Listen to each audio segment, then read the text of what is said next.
Slanjava and welcome to Whisky and Synths. I'm Dave, I'm the owner of the OG microKORG. I've got one, and today's video we're gonna have a look at the Crystal Edition, celebrating the 20th anniversary of the microKORG. So we're gonna look at the new Crystal Edition, we're gonna look at what makes a microKORG an awesome synth, and we're gonna find out, should you get one? So first up, obviously we're gonna talk about its looks, because that's what this 20th anniversary edition of the microKORG is all about. It's kind of see-through plastic, it's got aluminium sides, and it does look cool when it's backlit. But I think lying on a desk, it actually looks a little bit like cheap and plasticky compared to the original one. And the thing is, it's not cheaper, it's 540 quid, which is about 240 pounds more than the original. So as far as the sounds go on this new one, it's the exact same synth engine, it's the exact same connectivity on the back, it's got the exact same layout.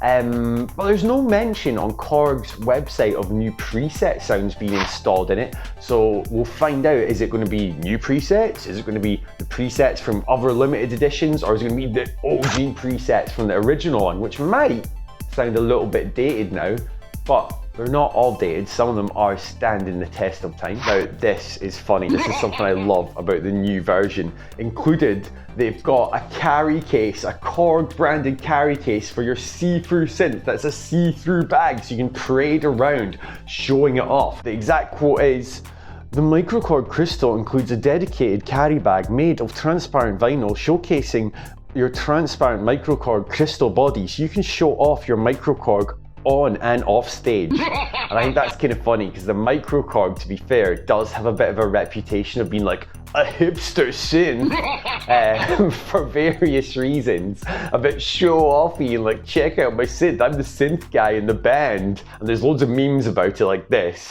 We got a +1 here for my gig tonight. I play synth. We all play synth.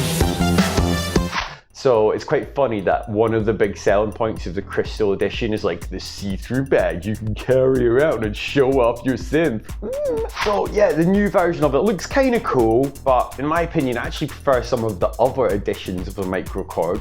But what is it that made this synth stand the test of time over 20 years? Well, loads of reasons actually, including that when it first came out, it was actually really cheap. It was about £300, and compared to other synths at the time, that was really good bang for your buck. It was really powerful synth engine as well. It is multi-timbral, so it means it's like 2 layers. So it's almost like having 2 synths in one that you can layer on top of each other. And it had loads of built-in effects as well, loads of modulation options too, and even a vocoder.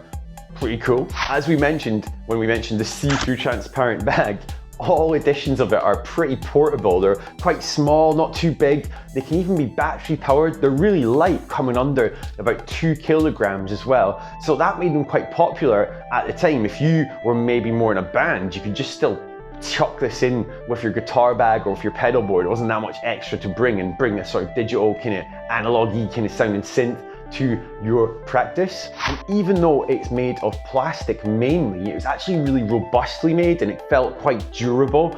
The original had plastic all over it apart from its wooden ends, where the new one is similar apart from it's got aluminium ends to it, which actually I kind of don't like as much. I prefer the wooden ends to the original. And when I first got it, when I was younger, I knew so little about synths, I was just like, it's got the wooden ends on it, I like that, and a vocoder, let's get it. And I forgot to mention, it does have a vocoder built into it as well, which is pretty snazzy, and an arpeggiator. When it comes to playing a microKORG, it's actually got kind of mini keys like this keyboard behind me here. But it actually surprisingly is awesome to play. It's really fluid, responsive keyboard. I personally really like playing it.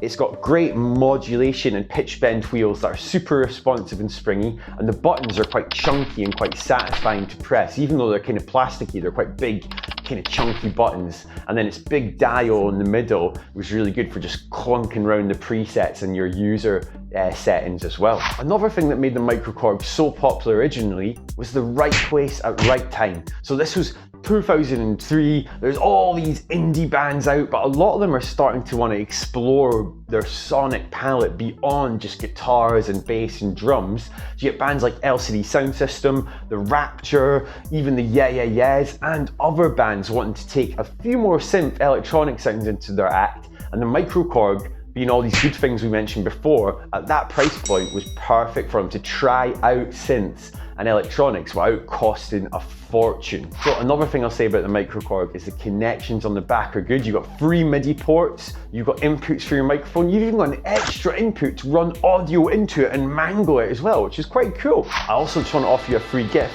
If you're liking this video but want to learn more about synthesizers, I've got a free ultimate guide to synths PDF I can give you. It's got quotes from famous synth artists, quotes from famous synth inventors. It's got tutorials in it. You're going to love it. Click below for your free ultimate guide to synths, a little gift as a thanks for watching the video. And if you're enjoying the video so far, remember to hit subscribe as well. It's free to do, but really helps out the channel. So what other things should you consider if you're thinking of getting a microKORG? Well, it's actually not the easiest synth to program. It's not the worst, but it's not the best either. It's got one big dial in the middle, and then you got the other dials along the top row, and that's it. And it's kind of got this table printed below them. You have to clunk round one and it changes the settings of the dials along the top. So when you're programming it, it's okay, but I much prefer synths that have like a dial per function. So you got all these dials and it's much easier to manage. So that would be something to consider. It's not too hard to program, but it's not the best either. Another thing to consider is the vocoder is kind of cool, but it gets a lot of feedback, I noticed, when you're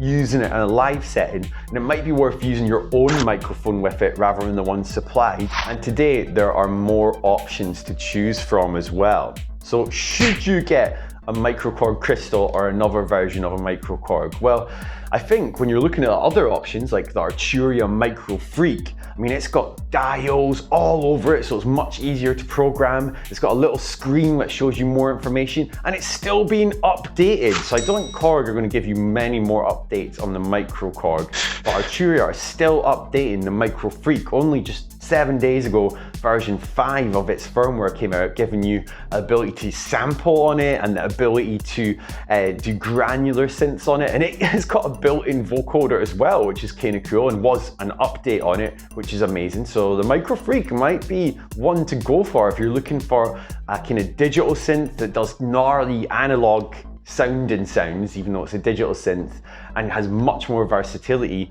Might be a good one to choose. It's also smaller as well, but it's not battery powered, so that might be a game changer.